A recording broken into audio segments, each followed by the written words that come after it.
Arakan Rohingya salvation army Archer প্রধান আতাউল্লাহ জুনুনি সহ সংগঠনটির 10 সদস্যকে গ্রেপ্তার করেছে র্যাব। বিকেলে তাদের 6 জনকে 10 দিন করে রিমান্ডে পাঠিয়েছে নারায়ণগঞ্জ আদালত। এ ঘটনায় নারায়ণগঞ্জের সিদ্দিরগঞ্জ থানায় বাদী হয়ে সন্ত্রাস বিরোধী ও অবৈধ অনুপ্রবেশ আইনে 2টি মামলা করেছে র্যাব। মামলায় বলা হয়েছে 16 মার্চ ময়মনসিংহ জেলার সদর থানা এলাকা থেকে 4 জনকে আটক করা হয়।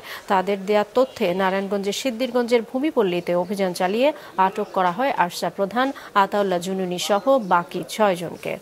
নাম্বার আসামি আতাউল্লাহর বিরুদ্ধে হত্যা, খুন সহ অসংখ্য মামলার আসামি।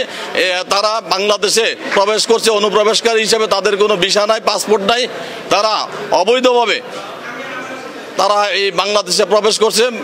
এই জন্য তারা যে আরও অনেক অপকর্ম বা ক্ষতিকরণ করতে পারে বিধায় তাদের এই মূল রহস্য, কেন তারা বাংলাদেশে ঢুকলো অন্যায়ভাবে এবং কেন তাদের উদ্দেশ্য কি করবে তারা, এই সমস্ত যে অশুভ পরিকল্পনা এইগুলো উদ্ঘাটনের জন্য তাদের রিমান্ডে নেওয়া প্রয়োজন। সেই জন্য বিজ্ঞ আদালত তাদেরকে প্রত্যেককে 5 দিন করে রিমান্ড মঞ্জুর করেন। 1 নম্বর আসামি আতাউল্লাহর বিরুদ্ধে একাধিক মামলা আছে, এটা ওই আয়ু যাচাই বাছাই করতেছে। আসামিরা এখন কারাগারে যাবে, কারাগার থেকে আয়ু প্রয়োজনে তাদেরকে জিজ্ঞাসাবাদের জন্য সংশ্লিষ্ট থানায় নিয়ে যাবে।